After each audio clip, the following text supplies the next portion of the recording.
internship di Filipina teman-teman. Selama berapa bulan? Selama 2 bulan. Oke, selama 2 bulan. Mungkin bisa diceritain sedikit nggak? Kenapa tuh akhirnya kamu bisa magang di Filipina? Apakah melalui proses seleksi atau gimana tuh awalnya? Oke, kenapa bisa putusin magang di Filipina? Oke. Ini ada alurnya sih, ada ceritanya sebenarnya Kak. Jadi itu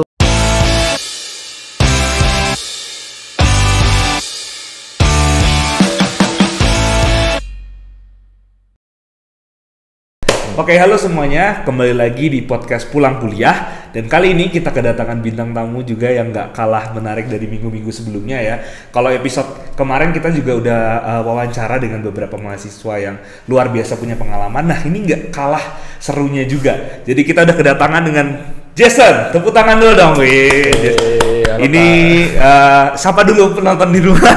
Oke, halo guys. Yang mana nih Kak? Yang ini? Ya, yang ini ya, kamera utamanya. Halo semuanya. Oke, nah ini mungkin boleh diceritain dulu ke perkenalan singkat. Jadi Jason ini kuliah di mana, jurusan apa sekarang ini, terus tahun keberapa gitu ya? Oke, silakan. Oke, semuanya perkenalan ya Kak? Ya. Perkenalkan, nama aku Jason. Yang melengkapnya Jason Yohanes Ponto. Jason Yohanes Ponto. Aku dari Fakultas Ilmu Sosial dan Komunikasi, program studi Hubungan Internasional. Hubungan Nasional. Iya. Okay. Sekarang tahun keempat, masuk tahun keempat ya. Tahun keempat. Angkatan 2020. Angkatan 2020. Siap. Asalnya dari tebak. Iya. Kalau udah ada marganya Pontoh ya. Ya teman-teman pasti bisa tahu ya dari mana ya. Dari mana? Coba. Spill dikit. Dari SU. Sulawesi Utara. Dari Sulawesi Utara. Betul. Ya, dari Manado ya berarti ya. Iya, sebenarnya kampung halamanku itu 4 jam dari Manado, Kak. 4 jam dari Manado. 4 jam dari Manado. Kotanya berarti. Iya, ya. Tepatnya di Kabupaten Kota Mobagu. Kota Madia kita. Wow, Kota Madia ya di situ. Iya, ya. Betul. 4 jam dari Manado gitu ya. Iya. Nah, ini mungkin kita ngawalin yang paling singkat dulu ya. Yaitu adalah kenapa jauh-jauh nih dari Manado? Kan kuliahnya tadi udah dibilang belum kuliahnya di mana nih? Oh iya, belum ya. Oke, kita cerita dulu. Jadi aku berkuliah di UKSW, Universitas Kristen Satyawacana. Oke, Universitas Kristen Satyawacana yang ada di Salatiga. Betul sekali, ya? Ada di Salatiga. Salatiga, Jawa Tengah. Nah, mungkin ini langsung ke pertanyaan pertama dulu. Kenapa kamu jauh-jauh dari Manado, Sulawesi Utara, jauh-jauh berapa ratus kilometer tuh ya, akhirnya milih ke Jawa? Oke, siap. Ini pertanyaan yang selalu ditanyakan sih sebenarnya. Nah, sebenarnya kenapa UKSW? Ini langsung to the point kenapa UKSW? Boleh. Jadi sebenarnya UKSW itu bukan pilihan pertama. Oh, gitu. Oke. Ini fakta menarik, teman-teman. Jadi bukan pilihan pertama ya awalnya. Jadi UKSW itu sebenarnya bukan pilihan pertama. Ini di spill di sini nih pilihan pertamanya apa nih? Boleh, mungkin nggak usah sebut namanya aja ya kayak. Universitas di daerah mana gitu ya? Universitas dari kota yang dingin. Kota yang dingin. Iya, kota yang dingin hurufnya dari B. Ya, itu udah pasti tahu ya itu ya. Cluenya kota yang dingin dari B. Dari B, betul. Dari B. Negeri atau swasta? Swasta. Ya, teman-teman tebak sendiri aja. HI-nya bagus. Yang HI-nya bagus. HI-nya bagus. Bagusnya mana sama UKSW? Bagusan UKSW dong. Jelas, UKSW bagus. Gitu ya. UKSW the best ya. UKSW the best. Sponsor dong. Kembali ke laptop. Oke. Jadi kenapa aku pilih UKSW? Iya. Karena yang tadi kan aku bilang di awal kalau UKSW itu bukan pilihan pertama dan ketika nggak keterima di pilihan pertama itu mutusin dong buat kuliah cari pilihan yang kedua dan aku milih UKSW karena teman-temanku semua di sini. Teman-temanku semua di sini dari SMA, SMP, SMA. Terus mereka bilang, "Sen, di UKSW aja. UKSW itu ini loh. Indonesia Mini." Indonesia Mini. Tim basketnya bagus. Dingin, Sen, sama kayak sama kayak B. Sama kayak yang Iya, betul. Jadi nyaman. Jadi kamu pikirannya udah kayak gitu ya, Betul. Jadi kayak iya bagus nih. Ini kayak mungkin kayak pilihan pertama. Kotanya sama. Jadi kayak UKSW aja.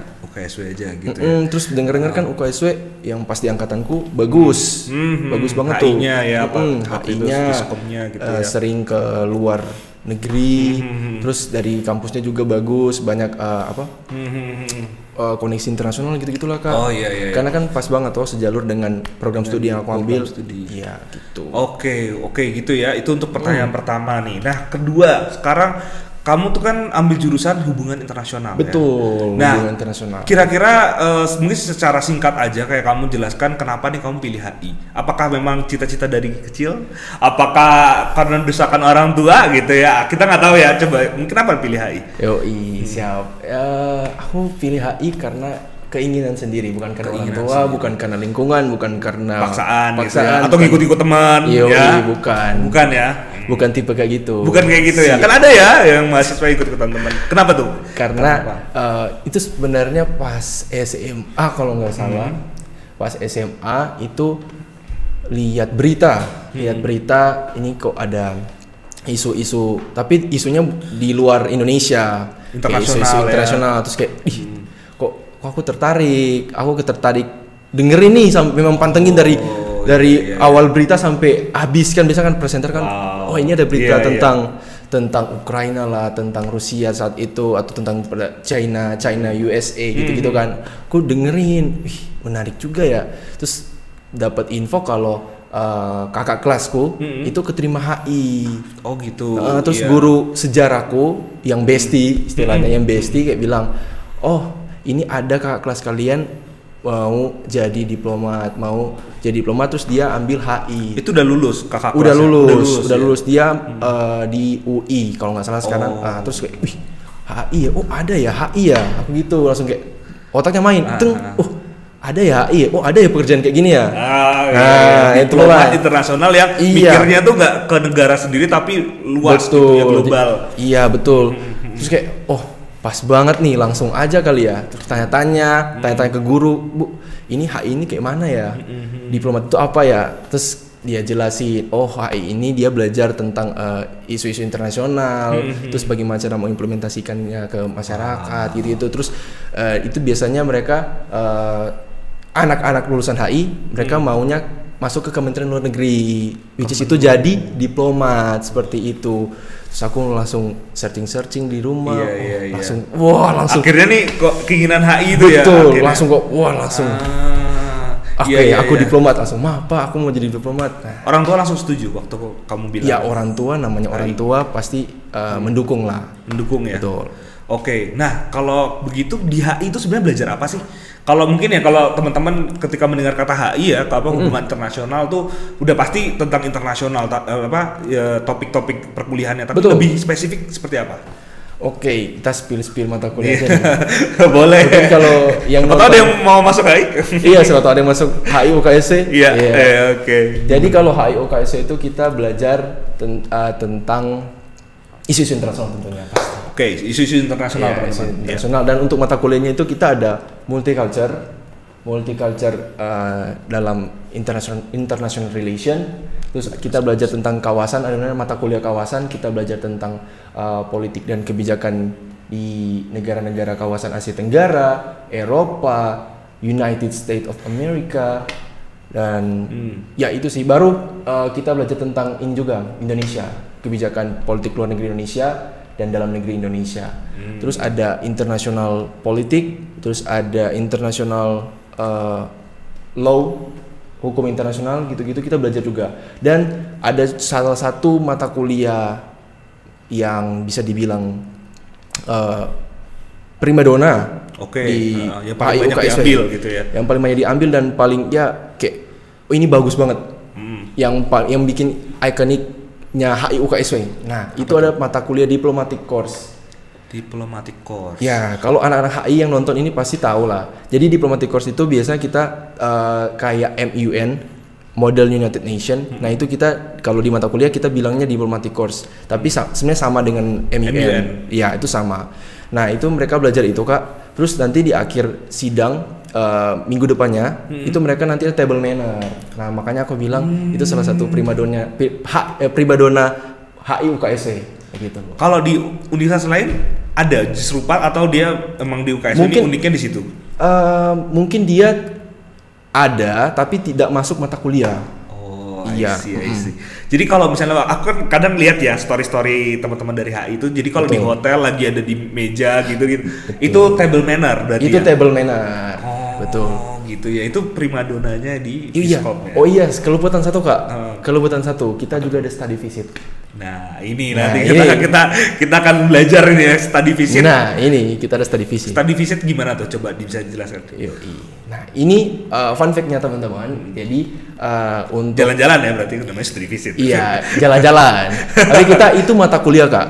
Biar teman-teman ini tahu semuanya itu. Dihitung SKS. Itu dihitung SKS. Jadi kita itu study visit.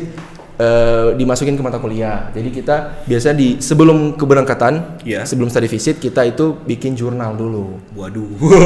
Ya, bikin jurnal dulu terkait yang mau kita kunjungi. Yang mau kita kunjungi bisa banget dan diharuskan gitu. Iya, diharuskan. Terus kalau semua udah kumpul itu menjadi tiket kita untuk berangkat. Berangkat. Gitu. Iya. Terus kalau mungkin banyak yang tanya ya, kalau untuk studi visit ini biayanya gimana? Nah, untuk saat ini study visit UKSW itu pakai biaya pribadi. Namun kita itu dari fakultas udah sounding dari awal kita masuk. Jadi semisal nih kita angkatan 2024 di Faculty Day itu udah ada pengumumannya ya. Jadi teman-teman dari angkatan 2024 nanti itu di tahun kedua atau tahun ketiga kalau nggak salah itu dibilang kalau udah bisa persiapan untuk keberangkatan study visit, betul. Bisa menabung gitu teman-teman ya.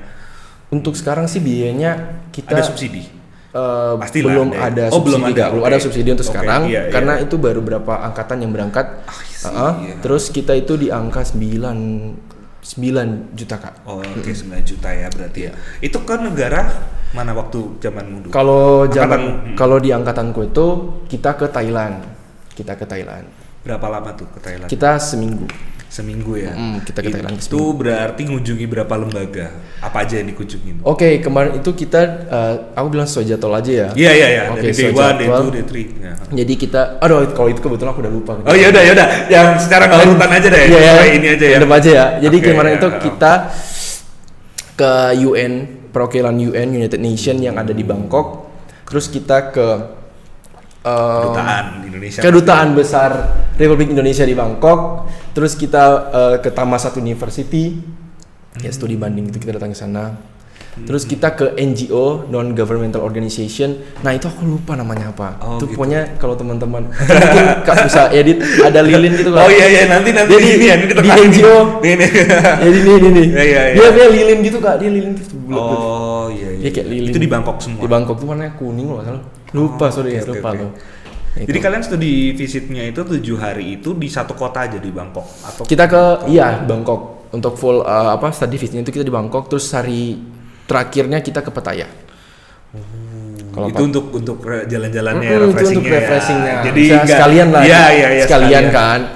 Udah mikir nih di sana kita udah ke Thammasat, udah ke UN, udah ke NGO, terus kita nggak refreshing kan, ya sayang banget ya sih.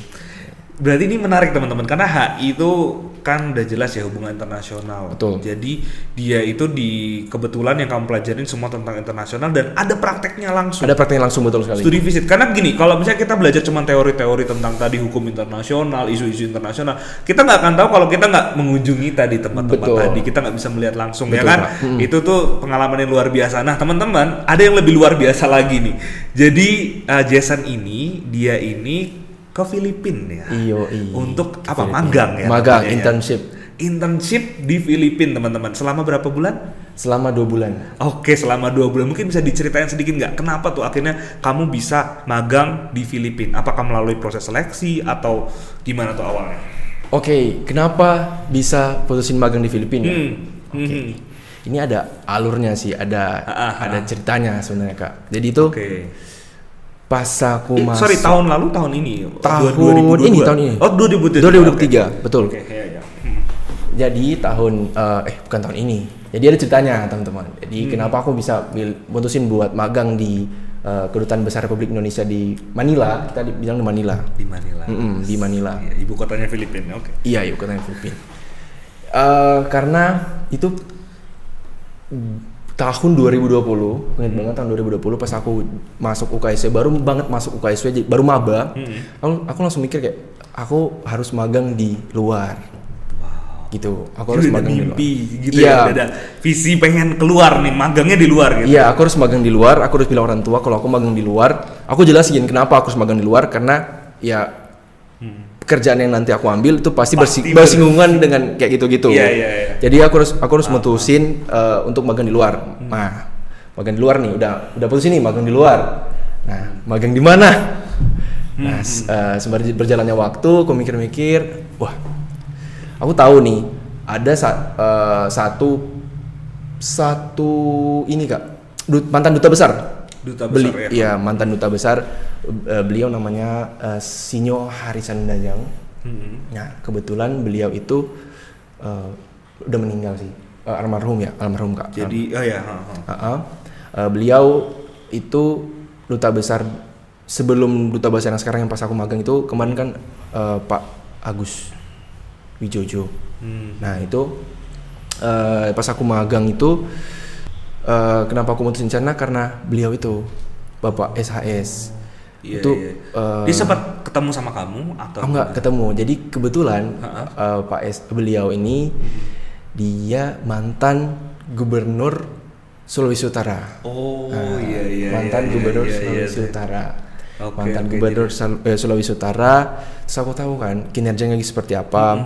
Terus dia juga dia kalau nggak salah dia mantan, correct me if I'm wrong, dia mantan gubernur Maluku kalau nggak salah yang pas lagi kacau-kacaunya. Gitu. So aku tahu.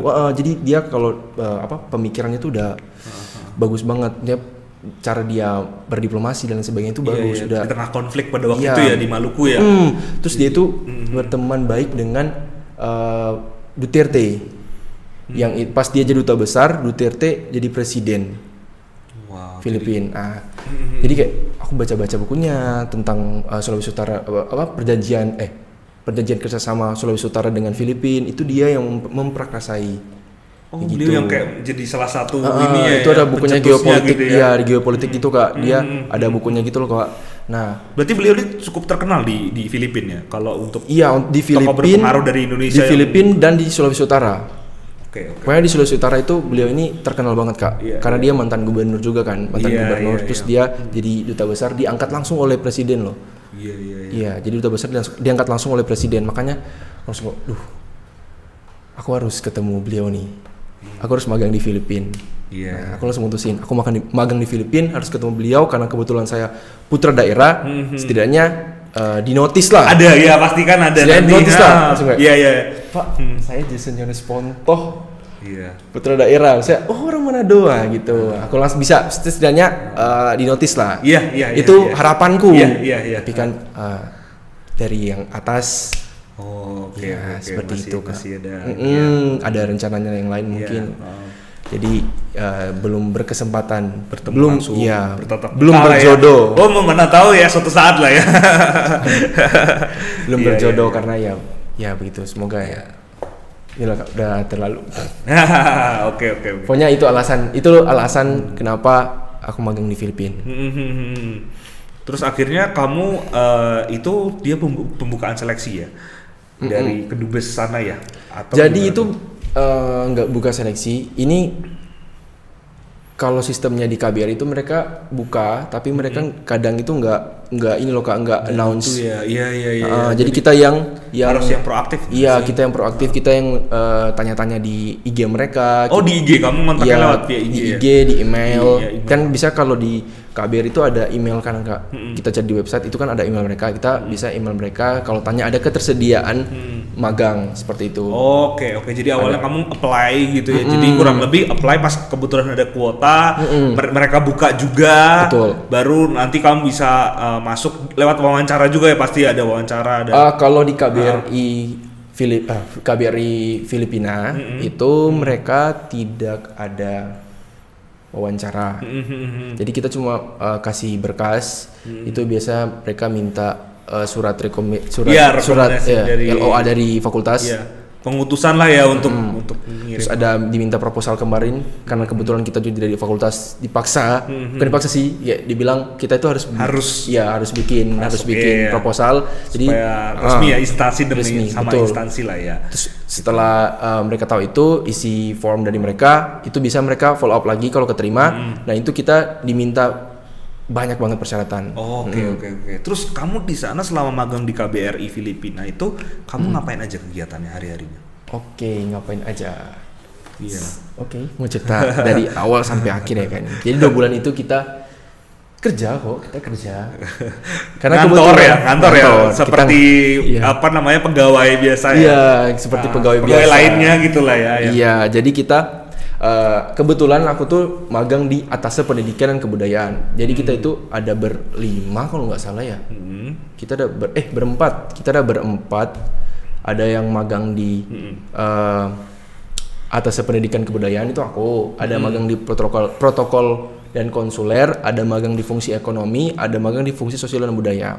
Nah biasa itu kita beda-beda, job desk-nya beda-beda Kak. Jadi kalau di aku tuh kalau semisal teman-teman tahu Dinas Pendidikan, Kemendikbud gitu-gitu, nah itu bagianku.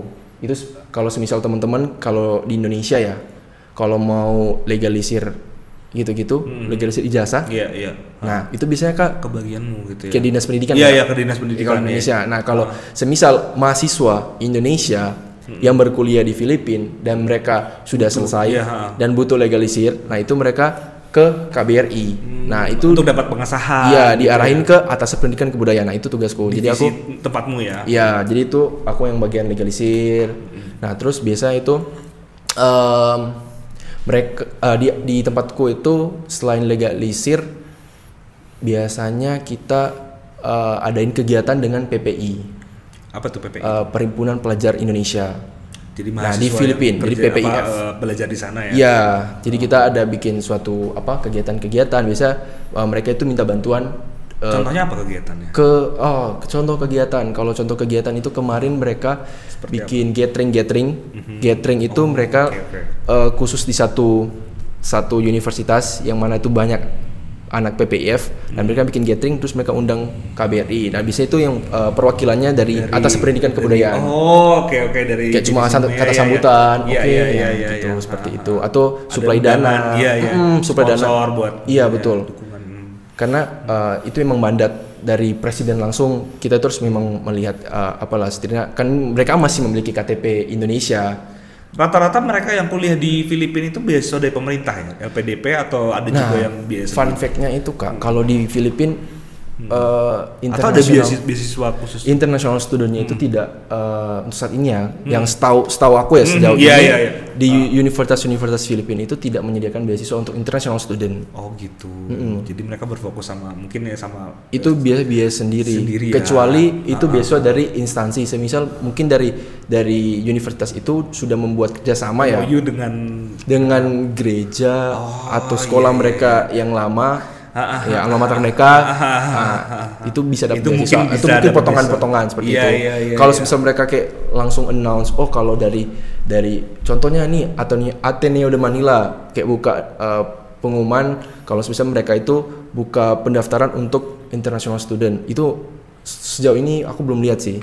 Oh gitu. Jujur. Jadi memang masih sedikit lah ya di situ ya. Yang rata-rata ya biaya sendiri ya mungkin. Betul. Ya di sana ya. Nah, kalau kamu sendiri selama di Filipina itu kamu tempat tinggalnya gimana?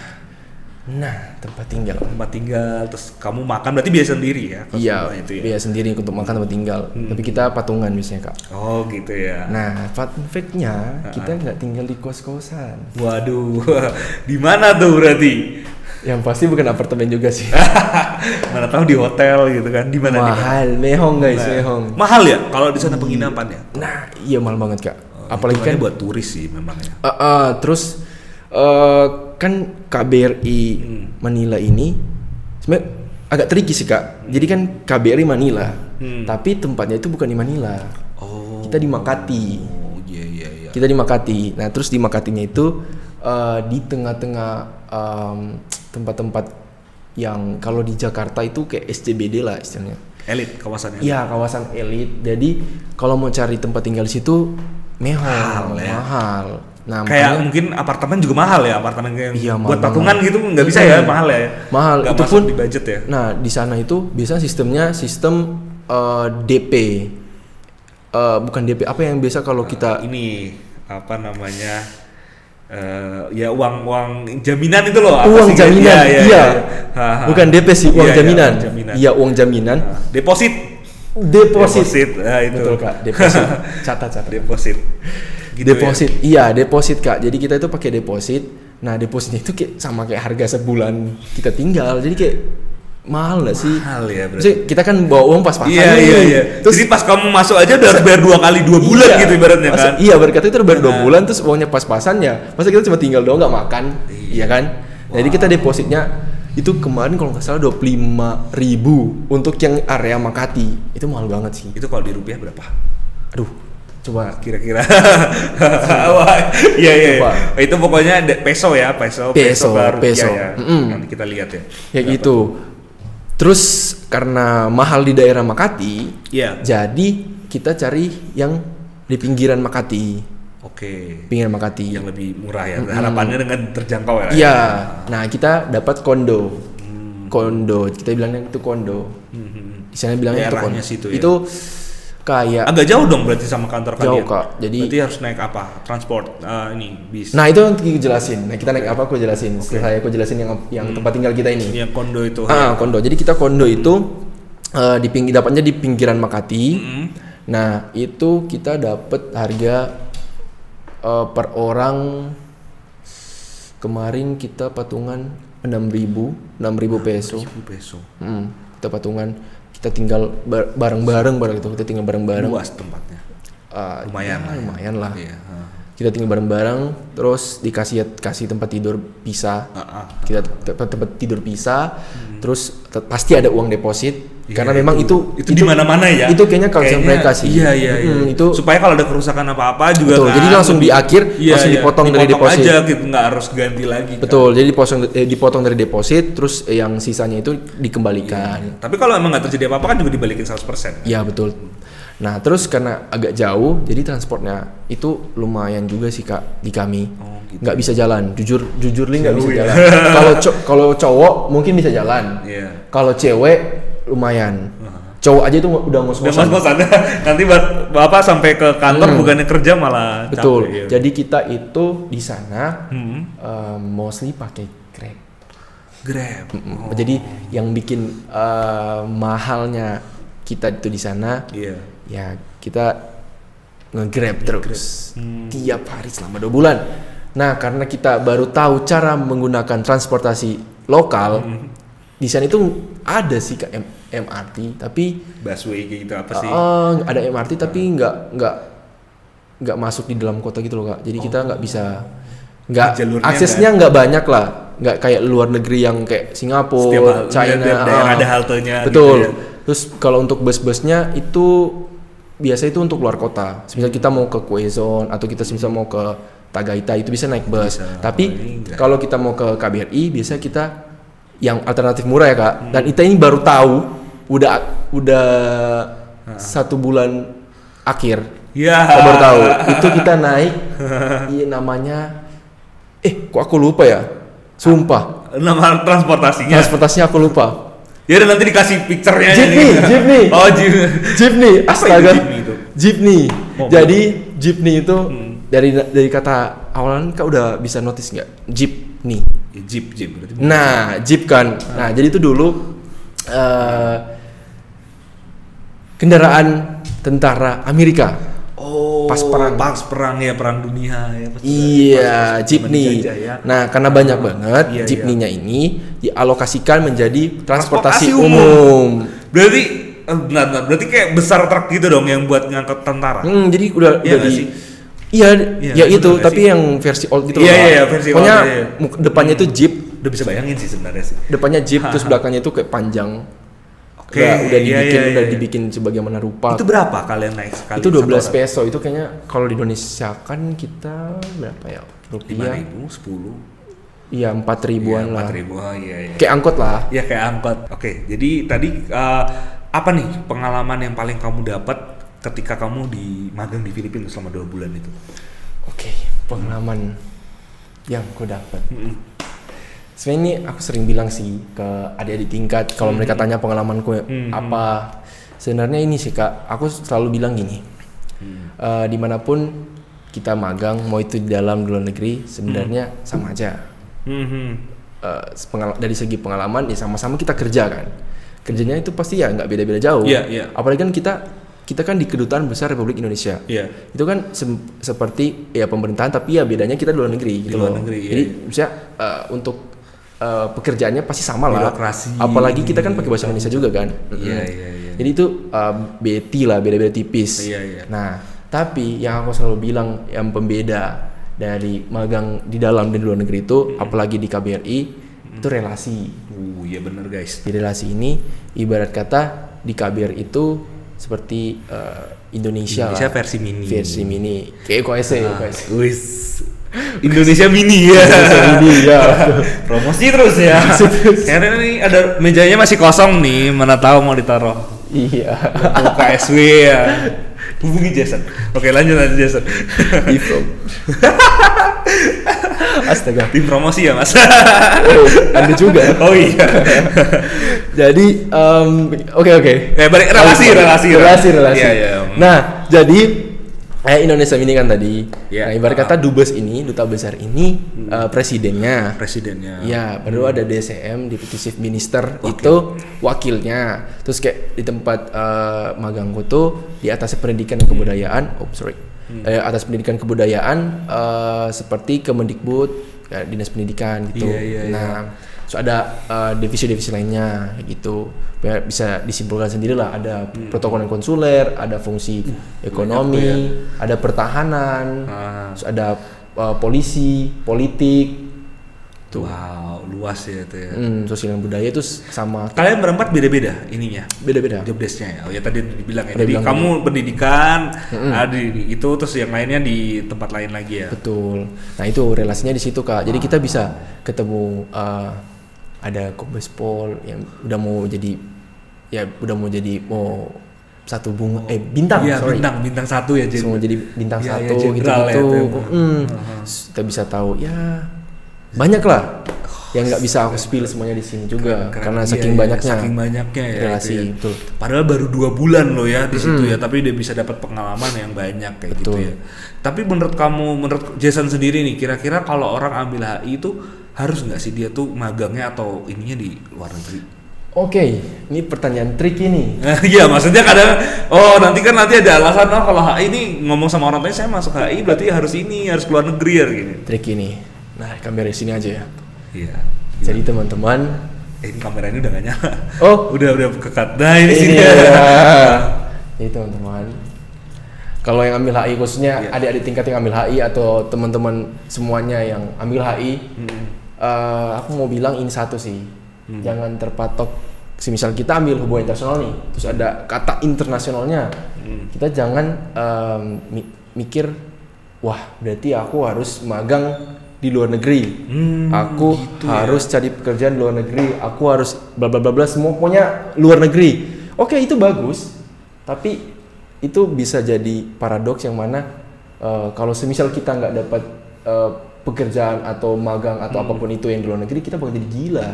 Jadi kayak jangan jadikan patokan gitu. Jadi patokan ya. Jadi kayak ini harus A gitu ya, harus keluar negeri, harus ke tadi mungkin kayak Kak Jason tadi ke Filipina dan segala macam ya. Jadi takutnya nanti itu ya malah berbelok ya, maksudnya goalnya salah gitu ya. Gitu. Bagus, kita harus ada rencana juga sih dari awal seperti yang aku udah sempat mention di awal, aku udah punya rencana untuk magang luar negeri. Bahkan itu bagus. Dari maba. Rencana-rencana kayak gitu tuh bagus, tapi kita tuh harus ada plan A, plan B, plan C, plan Z, bahkan plan Y. Yang sebanyak mungkin ya. Yang mana kita tuh harus udah siap dengan konsekuensi yang kita ambil kalau rencana itu gagal, ya sudah kita harus cari alternatif lain seperti itu. Jadi yang aku mau bilang ini sih Kak, masuk hubungan internasional kita tidak melulu untuk magang di luar negeri gitu sih. Begitu ya. Iya, karena banyak kok teman-temanku yang magang di Kementerian Luar Negeri di Jakarta, ada yang magang di Kemenko Marves, ada yang magang di Mabes Polri gitu-gitu. Bagus. Juga punya Malahan malah kita yang kayak wah, enak juga ya pekerjaan mereka itu bagus. Ada bahkan yang dapat gaji. Wow, iya ya karena ini ya kerjanya plus minus, gitu ya plus minus benar-benar sih bener sih guys. Ya, kembali lagi hidup itu pilihan. Iya benar kalian mau pilih yang jalan yang mana gitu kan ya, jalan yang berat atau jalan yang biasa-biasa aja yang penting lulus kan juga ada. Gitu. Iya betul sekali. Yang penting lulus. Iya. Itu yang paling penting Kak. Yang penting lulus. Iya. Nah ini si Jason ini udah target guys ternyata tadi kita sebelum podcast ini kita udah bincang-bincang ternyata dia target lulus tahun depan ya jadi udah ngeri banget ya jarang-jarang ya tahun depan di bulan apa Jason rencana 2000 di belakang kamera. Oke. Yang penting tahun depan target ya. Target. Oke. Nah setelah ini kamu mau kemana? Wah. Langsung ditembak kayak gitu. Supaya teman-teman yang lain tahu berarti ini nanti ini harus kemana gitu kan. Iya. Wah, ini pertanyaan yang sangat Kamu ada rencana kemana gitu? Oke, rencana. Ya rencana kita bisa dong berencana. Oke, siap. Jadi kalau untuk rencana ini sebenarnya rencana udah dari maba juga Kak. Oh gitu. Oke. Pokoknya rencana-rencanaku tuh suka berencana. Udah pikir dengan belum matang juga sih. Udah pikir dari awal itu dari maba. Kayak aku tuh pengen tentunya lanjutin S2 ya. Wow. S2-nya di mana? Coming soon.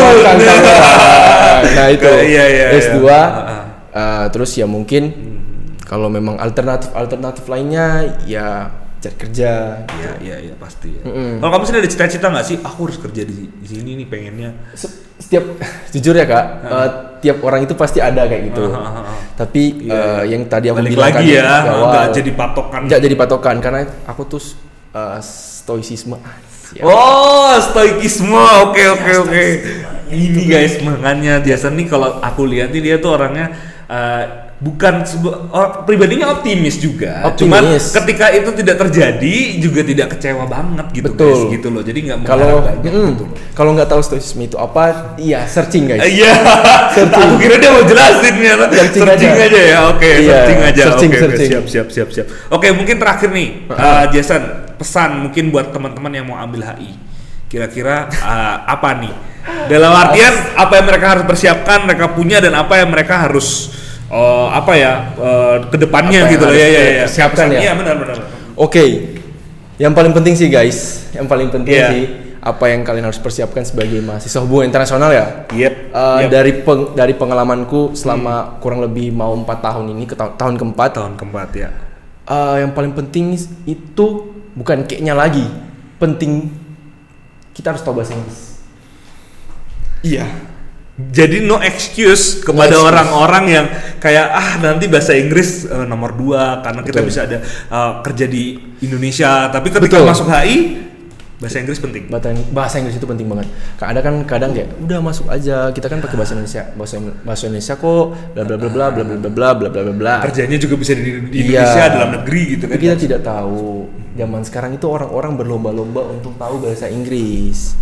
Ini tidak menutup kemungkinan juga di program studi lainnya Kak sebenarnya. Betul. Bahasa Inggris itu sekarang sangat-sangat penting. Bahkan bahasa Mandarin pun sekarang memang penting juga. Udah 11-12 dengan bahasa Inggris. Jadi kalau semisal kita masih mempunyai pemikirannya old school yang mana bilang bahasa Inggris itu nggak penting, yang mana kita masih bisa dapat pekerjaan. Itu gawat sih itu ya. Itu gawat.